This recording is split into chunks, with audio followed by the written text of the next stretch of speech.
Adolf Hitler. He was the Führer of Nazi Germany. The Second World War, ignited by him, engulfed over 60 nations and regions, forcibly drawing more than 2 billion people into the conflict. In 1889, Hitler was born in Braunau am Inn, then part of Austria-Hungary. His father was authoritarian, interfering with young Adolf's interests, and was prone to alcoholism and domestic abuse. This undoubtedly cast a psychological shadow over young Hitler. By 1905, at age 16, Hitler developed a passion for politics. He became a fervent devotee of German nationalism and grew fascinated by German history and mythology.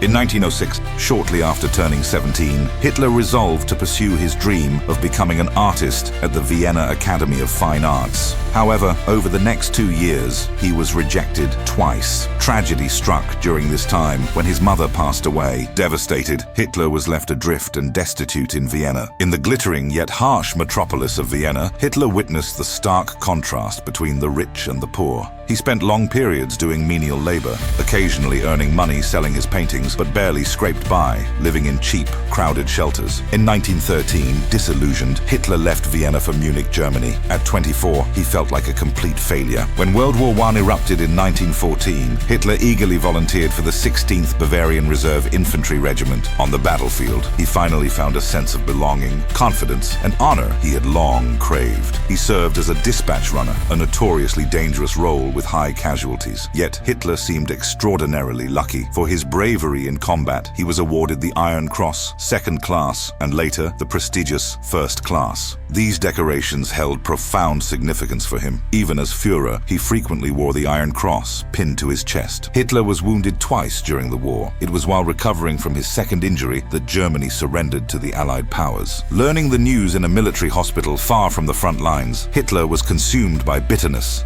and outrage. He felt forced to accept the outcome. Defeated Germany was forced to accept the humiliating terms of the Treaty of Versailles. Territorial losses, crippling reparations, and severe military restrictions, leaving the German people feeling deeply shamed. Hitler felt this keenly, and it planted a seed of vengeance within him. In 1919, Hitler joined the tiny German Workers' Party, which had only 54 members. This decision would prove to be one of the most pivotal moments of his life, marking the true beginning of his political career. Through relentless propaganda and powerful oratory, his influence within the party steadily grew. By 1921, Hitler had become the party's leader. He subsequently renamed it the National Socialist German Workers' Party, commonly known as the Nazi Party. In 1923, Hitler attempted to overthrow the Weimar government in a coup known as the Beer Hall Putsch. The attempt failed, and as its instigator, Hitler was arrested and imprisoned. While such an act of treason might typically warrant a lengthy sentence, Hitler received only 5 years. In reality, he served just 9 months before being released. During his imprisonment, he wrote Mein Kampf, My Struggle, outlining his political ideology and his vision for Germany's future. Upon his release, Hitler immediately set about rebuilding the Nazi Party, determined to seize power through political means. Through relentless organizing and propaganda, by 1932, Nazi Party membership swelled to over 3 million. In the Reichstag elections of July that year, they secured the most votes, becoming Germany's largest political party. In 1933, President Hindenburg appointed Hitler as Chancellor of Germany.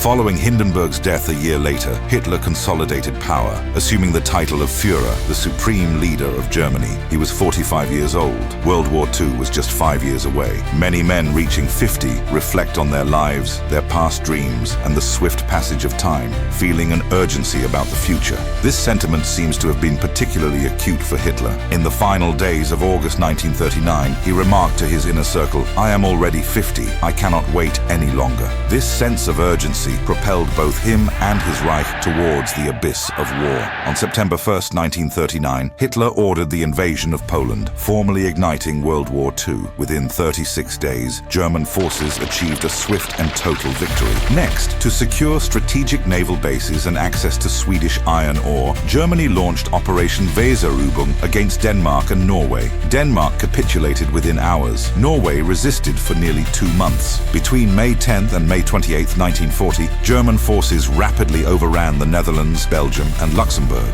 Then, on May 13th, the main invasion of France began, a campaign Hitler eagerly anticipated. France, Germany's long-standing rival, symbolized the post-WWI humiliation that festered in the German psyche. Now, the desire for vengeance, suppressed for 22 years, ignited within him. Executing the Manstein Plan, a daring thrust through the Ardennes forest, German forces shattered the Allied defensive lines. On the morning of May 15th, French Premier Paul Reynaud made a devastating phone call to Winston Churchill, reportedly lamenting, "We have been defeated, we are beaten, we have lost the battle." By mid-June, France was collapsing, leading to its surrender. Hitler soon toured the conquered territory, savoring his triumph. Nearly all of Western Europe now lay under German domination. Hitler's next target, Great Britain, just across the English Channel. But Hitler underestimated British resolve. Despite facing relentless, devastating bombing raids by the Luftwaffe, the British people refused to yield. Their defiant leader, Winston Churchill, a formidable figure in his own right, rallied the nation, famously declaring, "We shall never surrender!"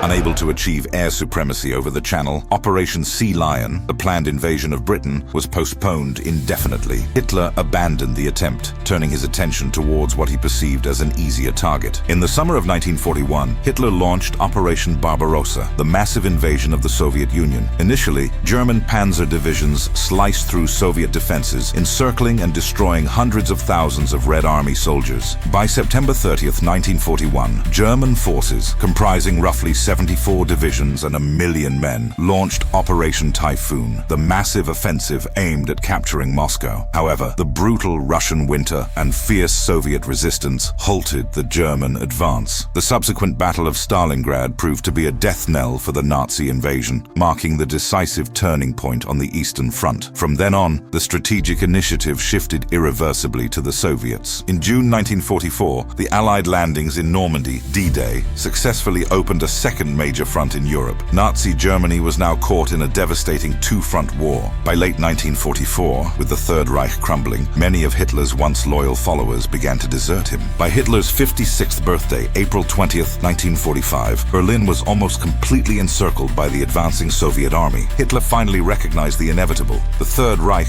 was doomed. All that remained was to choose his own end. Around midnight between April 28th and 29th, 1945, Hitler married his longtime companion, Eva Braun. On the afternoon of April 30th, around 3:30 p.m., Adolf Hitler and Eva Braun died by suicide together in their bunker beneath the Reich Chancellery.